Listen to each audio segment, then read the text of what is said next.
Você acha que está olhando apenas para uma casa medieval? Madeira, barro, pedra, palha. Mas não está. Você está olhando para um sistema invisível. Na Idade Média, sua casa não era apenas abrigo. Ela revelava sua posição na hierarquia, seu acesso a recursos, sua proximidade com o poder. Alguns viviam protegidos por muralhas de pedra. Outros moravam em estruturas frágeis que podiam ruir com uma tempestade. A diferença não era estética, era estrutural. E quando esse sistema falhava, não eram apenas casas que caíam, era a ordem inteira. Para entender isso, precisamos começar pelo que quase ninguém percebe. As casas medievais eram construídas com o que estava disponível ao redor. Não existia cadeia global de suprimentos, não existia transporte em massa eficiente. A maioria das pessoas vivia e morria a poucos quilômetros de onde nasceu. Isso significa que os materiais locais determinavam a forma das construções. Regiões com florestas abundantes usavam madeira, regiões pedregosas utilizavam pedra. Onde havia barro e palha, surgiam estruturas de pau a pique. Mas o acesso ao material não era igual para todos. A pedra, por exemplo, exigia extração, transporte e mão de obra especializada. Isso custava caro.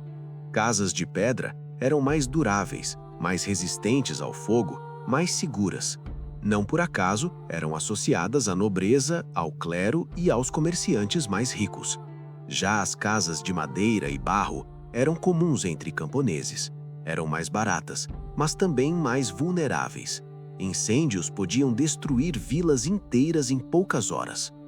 Aqui entra o sistema invisível. A arquitetura não era apenas uma escolha prática, ela era consequência direta da estrutura econômica feudal. A terra pertencia aos senhores, o camponês cultivava, pagava tributos, entregava parte da produção. O excedente quase nunca ficava com quem trabalhava. Isso limitava drasticamente a capacidade de investir na própria moradia. Não era apenas falta de habilidade, era falta de margem econômica. Essa é a pressão estrutural. Quando você vive constantemente no limite da subsistência, não constrói pensando no longo prazo, constrói para sobreviver ao próximo inverno. Casas pequenas, tetos baixos, ambientes compartilhados com animais para preservar calor. A prioridade não era conforto, era resistência mínima para continuar produzindo. Dentro das muralhas das cidades, a situação mudava um pouco. Comerciantes, artesãos organizados em guildas e membros do clero tinham mais recursos, casas mais altas, às vezes com 2 ou 3 andares, fachadas voltadas para a rua principal. A localização também importava. Viver dentro da muralha significava proteção contra invasões. Viver fora significava vulnerabilidade. Percebe o padrão? A casa revelava seu nível de exposição ao risco. E isso nos leva ao limite do sistema. O modelo feudal funcionava enquanto havia equilíbrio mínimo entre produção, proteção e cobrança de impostos. Mas bastava uma sequência de más colheitas, uma guerra prolongada ou uma epidemia para tudo ficar instável. A peste negra no século XIV, por exemplo, reduziu drasticamente a população europeia. Casas ficaram vazias, vilas inteiras foram abandonadas. A estrutura que parecia sólida mostrou sua fragilidade. Quando a base econômica encolhe, a arquitetura denuncia. Casas abandonadas não são apenas construções vazias, são sinais de colapso estrutural. Quando não há mão de obra suficiente, quando não há produção suficiente, o sistema de obrigações começa a falhar. Senhores perdem renda, camponeses ganham poder de negociação. A própria organização social começa a se transformar. O colapso nunca começa nas muralhas do castelo, ele começa nas casas simples. Quando o camponês não consegue manter o telhado, quando a madeira apodrece e não há recursos para substituir, quando a colheita não cobre os tributos, a falha da estrutura doméstica antecipa a falha da estrutura política. Essa é a consequência. O que parece apenas uma diferença de material, pedra ou barro, na verdade reflete concentração de riqueza, controle territorial e acesso à segurança. A desigualdade medieval não estava apenas nas leis ou nos títulos, estava visível nas paredes. E isso nos leva à conclusão estrutural.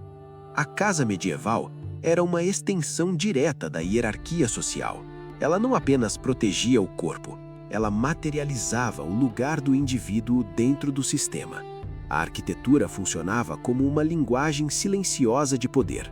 Quem tinha pedra tinha estabilidade, quem tinha barro vivia no limite. Mas há uma curiosidade que muda a perspectiva.